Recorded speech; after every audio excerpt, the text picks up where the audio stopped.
नमस्कार साथियों, स्वागत है आप सभी का आपकी अपनी बातें बाजार की पर और मैं चर्चा कर रहा हूं भारत से इंस्पायर्ड ट्रंप के बारे में। आपने भारत में बहुत सी तरह की योजनाओं को नोटिस किया होगा जिन्हें कई बार चुनाव जीतने के लिए तय प्रयास कहा जाता है या फिर फ्रीबीज के नाम से जाना जाता है। चाहे हाल ही में हमारी चर्चाओं में रही मुख्यमंत्री लाडली बहना योजना हो या माई बहिन माई योजना हो, टाइम प्रकार की योजनाओं को आपने सुना तो होगा ही, जिसमें कि मंथली हिसाब से लोगों में पैसा बांटने की बातचीत निकल कर आती है। मैया सम्मान कार्यक्रम जैसी चीजों को आपने चुनाव से पहले आते देखा होगा। चुनाव में इनका असर भी दिखता है, महिलाओं को लगता है कि उनके लिए सरकार सोच रही है और इस वजह से कहीं ना कहीं वोटर टर्नआउट में वो बड़ा रोल प्ले कर जाती है।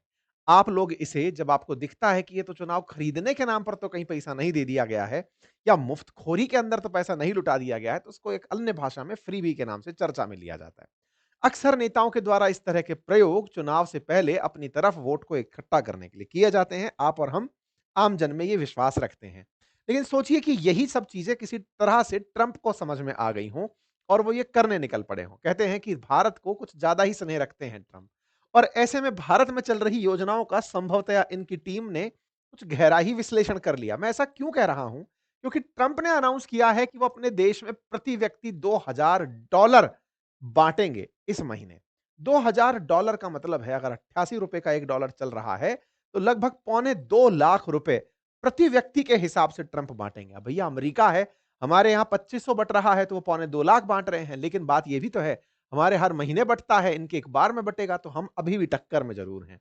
लेकिन अमेरिका में अचानक पैसे बांटने की क्या नौबत आ गई है? क्या ट्रंप फिर से कहीं चुनाव में उतर रहे हैं क्या? सर, सुने थे कि इनका तो राष्ट्रपति वाला पद होता है। 4 साल के लिए पद पर बने रहना होता है और 4 साल के लिए पद सुनिश्चित है। राष्ट्रपति शासन की विशेषता ही यही होती है, प्रेसिडेंशियल फॉर्म ऑफ गवर्नमेंट की। पैसा किस बात पे बाँट रहे हैं? ये बाँट रहे हैं कि हम इतना कमा लिए हैं कि जाओ जनता खुश रहो। अब ये किस बात से कमा लिए हैं? कहा जा रहा है कि दुनिया भर पर जो इन्होंने टैरिफ लगाया और दुनिया के देशों को जो धमकाया, वो सब लोग डर गए और इतना पैसा अमेरिका को दे दिए। देखो, गल्फ से दिया हुआ पैसा देखे थे आप लोग, जापान का भी देखे थे। इतना कमा लाए हैं पैसा कि लीजिए अब आप खुश रहिए सब लोग। जाइए अब दिल खोल के पैसा बाँट रहे हैं। साहब ये पैसा बाँटने निकले तो इन्होंने टैरिफ को अपना मास्टर स्ट्रोक बता दिया कि सुनिए, जो लोग कह रहे थे कि अमेरिकी अर्थव्यवस्था हिल गई है, अमेरिका में पैसा नहीं बचेगा, लोग हमसे व्यापार नहीं करेंगे, ये पकड़िए हम जो कमाए ना वो हम देश में बाँट दे रहे हैं। आप पूछेंगे सर, वहाँ तो बिल गेट्स और एलन मस्क जैसे लोग भी रहते हैं। उन्हें क्या इस वास्तविकता में इस बात का फ़ायदा होगा? समझदार आदमी हैं ये। इन्होंने कहा अमीरों को नहीं बाँटेंगे तो क्या अमेरिका में भी बीपीएल होते हैं? आज के सेशन में ज़िक्र होगा। ऐसे में किनको मिलने जा रहा है अमेरिका का ये पैसा और वाक़ई में मिलेगा या नहीं, कहीं ये इनका भी कहीं जुमला तो नहीं निकल जाएगा? आज के सेशन में ज़िक्र ज़रूर है। और ऐसे में बात जब हो टैरिफ से और टैरिफ से जुड़े फ़ायदों की, तो निश्चित ही ट्रंप के समर्थक तो खुश हो जाएँगे कि ट्रंप आपने जो निर्णय लिया था गज़ब ही लिया था। ये बिल्कुल वैसे है जैसे भारत की सरकार एक दिन खुश होकर सबसे कहे कि जाओ बेटे, हमने तेल रशिया से खरीद कर इतना पैसा कमाया, महंगाई को रोक लिया, हमारे देश की इन कंपनियों ने इतना पैसा कमाया, लो आज आपको 1 महीने का तेल फ्री दिया जा रहा है। या हमने इतना सस्ता तेल खरीद लिया कि जाइए, अब आपको 1 महीने का मोबाइल रिचार्ज रिलायंस की तरफ से फ्री मिल रहा है मिनिमम। ऐसे में फिलहाल के लिए उम्मीदें ट्रंप के समर्थकों को ट्रंप से बड़ी थी कि आपने टैरिफ लगा के पैसा कमाया है, यूएस की इकोनॉमी को तो ग्रेट बनाया ही है। कहीं ये तो नहीं कि जो ये न्यूज़ आ रही थी कि यूएस की इकोनॉमी टैरिफ के चलते श्रिंक कर गई है, उसको आप कटाना चाहते हो? क्या लोगों के अंदर पैसा पंप करके उन्हें वापस से इन्फ्लेटेड तरीके से तो खर्च करने के लिए नहीं उकसा रहे हो? क्योंकि कुछ मीडिया रिपोर्ट्स ये भी कहती हैं कि इकोनॉमी के अंदर इस समय पर यूएस मैन्युफैक्चरिंग सेक्टर में श्रिंक कर रहा है। यूएस के अंदर टैरिफ की वजह से इकोनॉमी पर असर पड़ा है। कुछ रिपोर्ट्स कहती हैं कि इनकी इकोनॉमी 0.5% तक क्वार्टर 1 के अंदर डिक्रीज़ कर गई थी।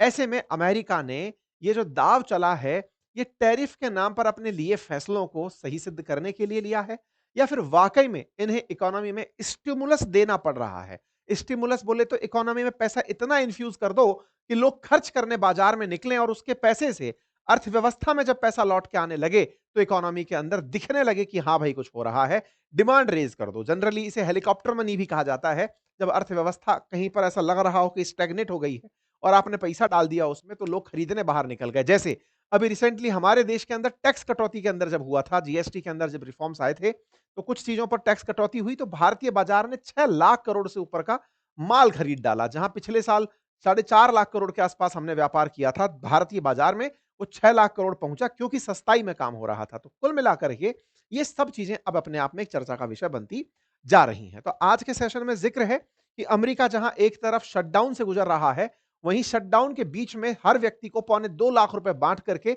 अमेरिकी अर्थव्यवस्था को जो बूस्ट करने का प्रयास अमेरिका में किया जा रहा है, वो अल्टीमेटली कहीं खुद के बाजार को तो उठाने का प्रयास नहीं है। देखो मैं आपको फिर से बताऊं, ट्रंप के टैरिफ से भारतीय बाजार को बड़ा झटका लगा था। 85,000 से आकर के हम 73,000 तक आ गए थे।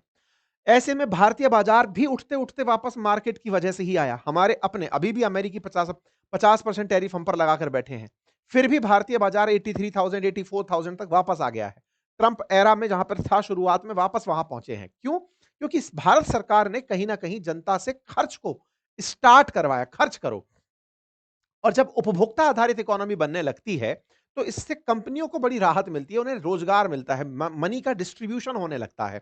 आपकी जेब से पैसा दूसरे की जेब में जाएगा, दूसरे से तीसरे की जेब में जाएगा, तो पैसा रीडिस्ट्रीब्यूट हो रहा होता है। उससे अर्थव्यवस्था में पैसा घूम तो रहा ही होता है, भले ही नया पैसा ना आ रहा हो, लेकिन नए पैसे के नाम पर अगर कंपनियां बढ़िया करने लग जाएं, तो एफडीआई के रूप में, एफआईआई के रूप में विदेशी धन को हम आकर्षित करने लगते हैं। आसान भाषा में समझें, तो भारतीय बाजार ने अपने अभी ये जो हुआ था, दिवाली का जब समय आया, तो हमारी बहुत सी कंपनियों ने बड़ा व्यापार किया। हमारे ऑटोमोबाइल कंपनी ने, या फिर ज्वेलरी सेक्टर ने विशेष रूप से अगर देखा जाए, या फिर हमारे घर के लिए होम डेकोर हो, मैन्युफैक्चरिंग हो, इनमें बड़ा बूम आया था। तो इनसे रिलेटेड जो भी कंपनियां रही होंगी, उन कंपनियों के स्टॉक्स में भी वृद्धि हुई होगी। उनके स्टॉक चढ़े तो लोगों को लगा, देखा इंडिया ने अपने दम पे स्टॉक उठा दिए। उठा दिए तो बाहर बैठा हुआ जो एफडीआई लेके पैसा है, जो एफआईआईज में आना चाहता है, वो दौड़कर चले कि चलो इंडिया के स्टॉक में चलते हैं, तो विदेशी मुद्रा को आकर्षित किया। देखिए, देश में कहीं न कहीं कोई सी कंपनी बढ़िया परफ़ॉर्म भी कर रही होती है, और लोग इसी आधार पर बाज़ार को देख के इन्वेस्ट करते हैं। अमेरिका भी यही चाहता है कि उसके बाज़ार में लोग निवेश करें। विदेशी लोग जाकर के अमेरिकी बाज़ार में निवेश करें। उसका टैरिफ का कांसेप्ट भी यही है कि दुनिया वालों, मैं टैरिफ माफ़ कर दूँगा, यही सारी कंपनियों को वहाँ ले आओ। जैसे जापान से लगभग $1 ट्रिलियन लेकर चला गया ये आदमी, और डिमांड क्या कर गया कि टोयोटा से कहना कि उसकी कारें तभी बिकने दूँगा जब वो आकर अमेरिका में अपना प्लांट बनाएगा। मतलब ये है कि निवेश को उठा करके ट्रंप अपने देश में ले गए, तो इससे उनके देश के अंदर, बाजार के अंदर वृद्धि होगी। खेला सारा बाजार का है। और जब बात बाजार की हो, तो मैं आज के प्रायोजक से भी आपको मिलाना चाहूंगा, जिनका नाम है शून्य। उनके बारे में जब मुझे जानकारी लगी, तो वो काफी इंटरेस्टिंग थी, इसलिए मैंने सोचा आपको बता दूं कि इन्होंने एक बेहतरीन सिस्टम ये किया है कि जितने भी लोग एफएनओ में ट्रेड करते हैं, डेली ट्रेड, इंट्राडे ट्रेड जो कर रहे हैं, उनके लिए यहां पर चार्ज, उनके लगाए गए पैसे का परसेंटेज नहीं है। सिंपल है, ₹5 प्रति ट्रेड। ऐसे में ये प्लेटफ़ॉर्म मुझे बड़ा पसंद आया, क्योंकि इस प्लेटफ़ॉर्म पर एक ही जगह पर टैक्सेशन से बात हो, या एसआईपी से, या म्यूचुअल फंड से, बॉन्ड से, डेट से, सभी प्रकार की जो फैसिलिटीज़ हैं, वो इनके एक ही जगह पर उपलब्ध हैं। स्टॉक्स हों, एफएनओ हो, आईपीओ हो, आप तमाम चीज़ों की जानकारी इनके एक ही प्लेटफ़ॉर्म से ले सकते हैं, इंक्लूडिंग चार्ट का अध्ययन करना हो। आपको ये देखना हो कि इंडिया में आज लार्ज कैप में कौन-सी कंपनी बढ़िया कर रही है, उसके क्या प्रेडिक्टेबिलिटी है, क्या साइंस है, सिग्नल्स हैं, मिड कैप में कौन-सी कंपनी क्या कर रही है, स्मॉल कैप में क्या कर रही है, आप उन चीज़ों को देख सकते हैं। एक ही जगह पर इन्होंने बेहतरीन तरीके से सारी जानकारी दी है। टॉप गेनर्स, टॉप लूज़र्स, तमाम प्रकार की जानकारी इस प्लेटफ़ॉर्म पर मुझे देखने को मिली, और सबसे इंटरेस्टिंग जो चीज़ थी वो ये कि इक्विटी इंट्राडे मात्र ₹5 में, कमोडिटी डेरिवेटिव्स के लिए आपका कमीशन ₹5 ओनली लग रहा है। एफएनओ में ₹5 लग रहा है, करेंसी डेरिवेटिव में। अगर आप चाहते हैं कि आप भी इस प्लेटफ़ॉर्म को जानकर देखें, तो इसके लिए मैंने कमेंट बॉक्स में इनको पिन कर दिया है। आप वहाँ से जाकर के अपने लिए चेक कर सकते हैं, ट्रेड एंड ऑल के लिए, ठीक है? तो साथियों, अमेरिकी राष्ट्रपति ने ये जो खेला खेला है ना, कि अरबों डॉलर की कमाई को वो लोगों को बांटेंगे, इससे कई तरह के सवाल खड़े हो गए। क्या हुआ कि ट्रंप ने जैसे ही जानकारी दी कि मैं $2,000 बांटूंगा प्रति व्यक्ति को, तो कई तरह के प्रश्न उठने लगे। असल में क्या है, अमेरिका कर्ज में है। ये बड़ा इंटरेस्टिंग फैक्ट है जो मैं आपसे साझा करना चाहूंगा।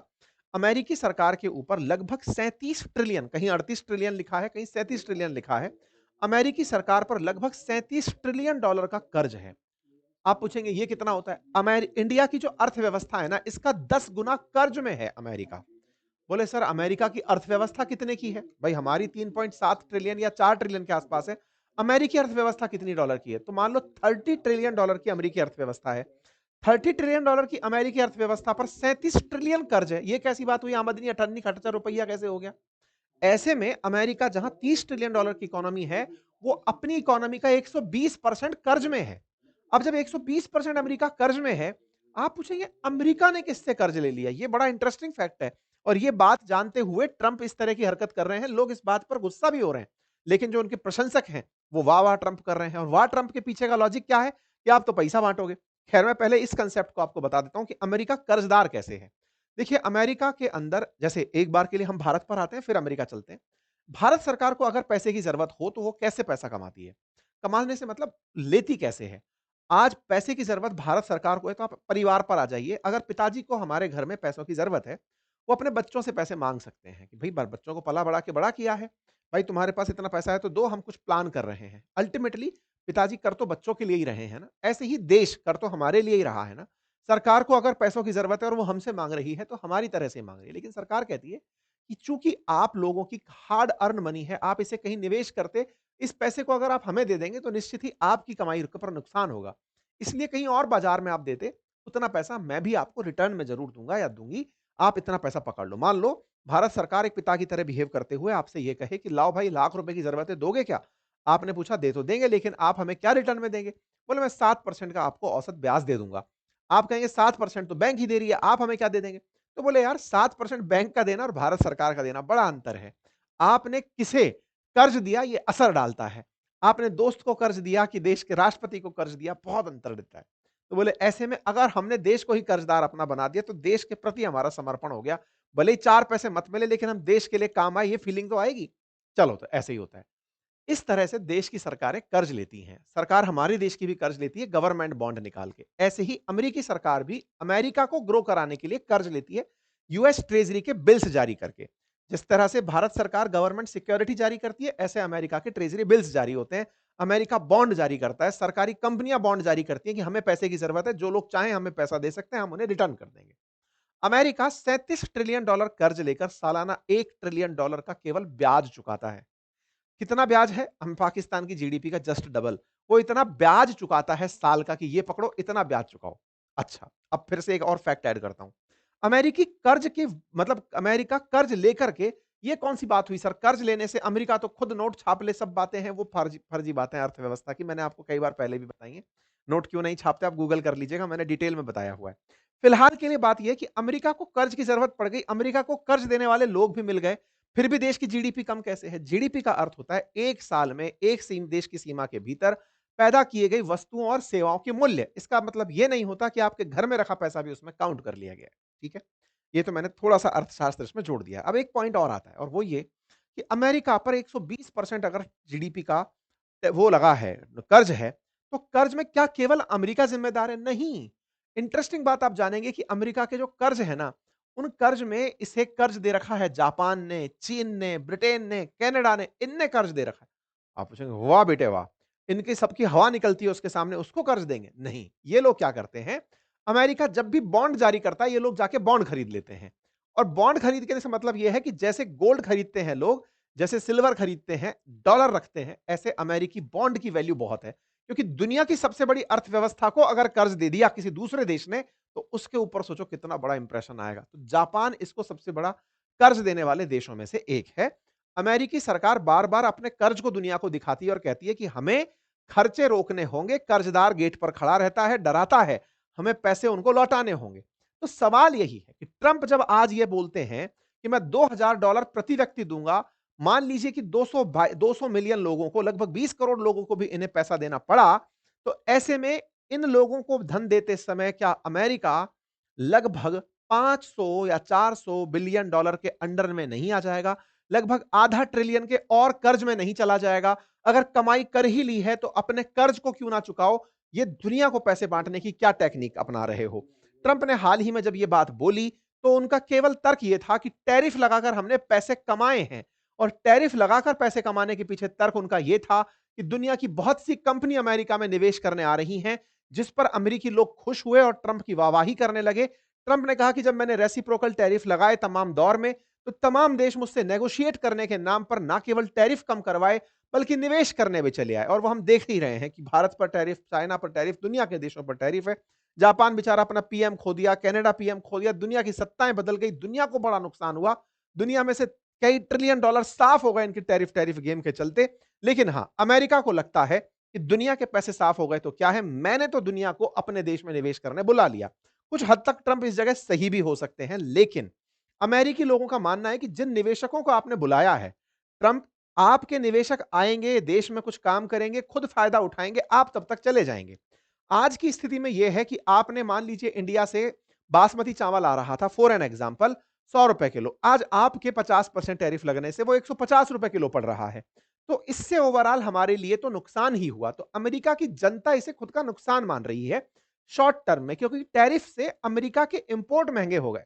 अमेरिका के इंपोर्ट महँगे हुए, इससे लोगों में इनके प्रति एक नफ़रत का भाव है और इसी के चलते अमेरिका में इनके प्रति जो फिलहाल जो एक्सेप्टेंस है या फिर इनकी अप्रूवल रेटिंग है ना, वो गिरी है। इनके जो इंप्रेशंस हैं वो गिरे हैं, लोग इनको चाह नहीं रहे हैं। और साथ ही साथ सुप्रीम कोर्ट ने इनके खिलाफ फैसले भी दिए हैं। उन्होंने कुछ सुप्रीम कोर्ट ने कुछ ऐसी राय रख दी है कि टैरिफ के केस में ट्रंप इस तरह से नहीं कर सकते। इस पर ट्रंप बौखलाए भी। उन्होंने कहा हम व्यापार किसी देश के साथ शुरू कर सकते हैं, रोक सकते हैं, लेकिन टैरिफ पर हम फैसले नहीं ले सकते। ये क्या बकवास है? खैर, ट्रंप की थॉट ऐसी है कि ट्रंप ने टैरिफ लगाकर देश के लिए बढ़िया किया, लेकिन अपने अपोजिशन के चलते इनके यहां 40 दिन से लॉकडाउन चल रहा है। इनके 40 दिन से बिल पास नहीं हो रहे हैं। बहुत से डिपार्टमेंट्स को तनख्वाह नहीं मिलने से ट्रंप के प्रति लोगों के अंदर एक भावना पैदा हो रही है कि यार ये आदमी जो है बेकार आदमी है, अपोजिशन से बना के नहीं चलता है, टैरिफ लगा के लोगों को महँगा सामान देता है। इससे उसका एक्सेप्टेंस घट रहा है और जब एक्सेप्टेंस घट रहा है, तो इसके लिए उन्होंने मास्टर स्ट्रोक चलते हुए $2000 प्रति व्यक्ति के नाम पर अनाउंस कर दिया। तो ये जो $2000 है, ये टैरिफ से पैदा हुए गुस्से को दबाने के काम आएगा। अपोजिशन के साथ बात ना मनाने पर जो लॉकडाउन चला आ रहा है 40 दिन से, उसको भी न्यूट्रलाइज़ करने में काम आएगा। लेकिन कहीं न कहीं ट्रंप का ये प्लान अमेरिका को $500 अरब के और कर्ज में डाल जाएगा। और कर्ज से मतलब है कि अगर ये पैसा बाँटने निकल पड़े, हालाँकि विदेशी निवेशकों ने कहा है कि इन्वेस्ट करेंगे, लेकिन साहब उसके बदले में वो वस्तु लेंगे, लोगों में पैसा बाँटेंगे, डायरेक्ट अमेरिकी सरकार की जेब में नहीं डाल रहे हैं। ये इनका प्रयास वैसा ही है, जब ये पिछले टर्म में थे, तो कोरोना काल पर भी इन्होंने कुछ ऐसे स्टिमुलस दिए थे, लेकिन उनके चलते अमेरिकी अर्थव्यवस्था में 10% तक की महँगाई आ गई थी। महँगाई का दर एकदम हाई पहुँच गया था 2021-22 के अंदर। फिर से उम्मीद की जाती है कि विकसित अर्थव्यवस्थाओं में महँगाई ज़्यादा नहीं होनी चाहिए। अमेरिकी राष्ट्रपति अगर फिर से ये स्टिमुलस पैकेज दे गए, तो इनके चलते अमेरिका में महँगाई बढ़ेगी। ऑलरेडी वस्तुएँ बहुत महँगी हैं। आपने अगर टैरिफ हटा दी, इंटरेस्टिंग बात समझ, टैरिफ नहीं, अगर आपने किसी की जेब में पैसे डाल दिए, तो होता क्या है, डिमांड इंक्रीज़ होती है और अचानक इंक्रीज़ हुई डिमांड वस्तुओं को इतना उत्पन्न नहीं कर पाती है, इसलिए महँगाई बढ़ने लगती है। मान लीजिए सब अभी म गाजर का हलवा सीज़न के साथ अगर बात की जाए, तो अभी इतना पैदा नहीं हो रहा है, मतलब बनकर नहीं आ रहा है, लेकिन सबको कह दिया जाए कि लो हज़ार-हज़ार रुपए लेकर सब लोग जाओ मार्केट में और सब गाजर का हलवा खाओ। इतना है नहीं, बनाएगा हलवाई, लेकिन आप सब लोग लाइन लगा के खड़े हो गए, तो वो कहेगा सुनो भाई, एक आदमी चिल्ला कह रहा है भाई साहब मैं इसको ₹1200 दूँगा इसके, ये मुझे दे दो ₹1000 का भाव के हिसाब से, 1200 के हिसाब से दे दो मेरे को। तो हलवाई उठा के 1200 वाले को पकड़ा देगा, भाई सामान कम है, जिसने पैसे ज़्यादा दिए उसको दूँगा। यहीं पर डिमांड और सप्लाई का खेल शुरू हो जाता है और यहीं से महँगाई स्थान लेने लगती है। तो ट्रंप जो कर रहे हैं, ये अमेरिकी अर्थव्यवस्था को 2 तरह से मार लगाएगा। पहला, ना केवल ये महँगाई बढ़ाएगा, बल्कि टैरिफ के प्लस में एक नुकसान और दे जाएगा अमेरिकियों को। पर ठीक है, ये लोगों के उस तरह के जो भक्त लोग हैं अमेरिकी राष्ट्रपति के, उन्हें बड़ी पॉजिटिव राह दे रहा है कि देखो अमेरिका कितना पैसा कमा ले आया और वो हमें अल्टीमेटली $2000 बाँट रहा है। ऐसे समय पर जब $38 ट्रिलियन तक का कर्ज है इनके पास, फिर भी ये पैसा बाँट रहा है। ये वो तमाम देश हैं, जापान, चीन, यूके जैसे देश, जिन्होंने अमेरिका को कर्ज दिया हुआ है। ट्रंप का इसे मास्टर स्ट्रोक कहा जा सकता था, लेकिन मजाक तब हो गई जब इन्हीं के यूएस के सेक्रेटरी, उनसे इस बयान को पूछ लिया गया कि सर जी, वो बता रहे हैं आपके राष्ट्रपति, तो वो कहते हैं कि मुझे इसकी जानकारी नहीं है। मतलब इनके ही जो वित्त मंत्री हैं, उन्हें इस बात की जानकारी नहीं थी कि ट्रंप ने ऐसा कुछ अनाउंस कर दिया है, तो उन्होंने कहा कि हो सकता है लोगों को ट्रंप टैक्स में राहत दे दें, डायरेक्ट पैसा देंगे या नहीं ये मुझे जानकारी नहीं है। ये इस तरह की तो ट्रंप की प्लानिंग है। अब ट्रंप नींद में भी कुछ घोषणा कर सकते हैं, लेकिन फिलहाल ट्रंप ने कह दिया तो इन्हें करना पड़ेगा, अदरवाइज पद से हाथ धोना पड़ेगा। फिलहाल के लिए तो यही प्रतीत हो रहा है, बाकी जैसा भी है, आपको उनका ये स्टेप कैसा लगा? क्या आपको भी लगता है कि देश को आपके सरकार को सबके जेब में पैसे बाँट देने चाहिए कि लीजिए पैसे पकड़िए और जाइए ऐश करिए, जाइए बाज़ार में माल खरीद लीजिए। क्या आपको लगता है कि ये सही तरीका है? अगर आपको लगता है, तो आपको फिर से सोचने की आवश्यकता है कि अर्थव्यवस्था का कोई मूल कांसेप्ट हिला हुआ है। ठीक है? फिलहाल के लिए इतना ही। जानकारी पसंद आई हो तो साथियों से अवश्य साझा करें। चैनल पर नए हैं तो सब्सक्राइब कर लें। भारत से डिमांड तो बहुत है कि भारत भी तेल में जो पैसा बचाया है, कंपनियों से इतना लाभ जो कंपनी कमाई है, वो तब तमाम भारतीयों तक भी उसे शिफ्ट और ट्रांसफ़र कर दिया जाए। लेकिन ठीक है साहब, ट्रंप हैं वहाँ पे। बाकी कार्यक्रम के प्रायोजक शून्य के बारे में मैं फिर से जानकारी दे दूं, अगर आप ट्रेडर हैं और आप ट्रेड करते हैं और आप इन्वेस्टमेंट करना चाहते हैं, तो एक बहुत ही नॉमिनल फीस ₹5 ओनली के अंदर आप शून्य को यूज़ कर सकते हैं ट्रेड के लिए। इनके चाहे इक्विटी इंट्राडे हो, फ्यूचर एंड ऑप्शन हो, कमोडिटी डेरिवेटिव हो, इनके लिए ₹5 पर ट्रेड लेते हैं। ठीक है साहब? इनका लिंक भी मैंने कमेंट बॉक्स में पिन कर दिया है। धन्यवाद।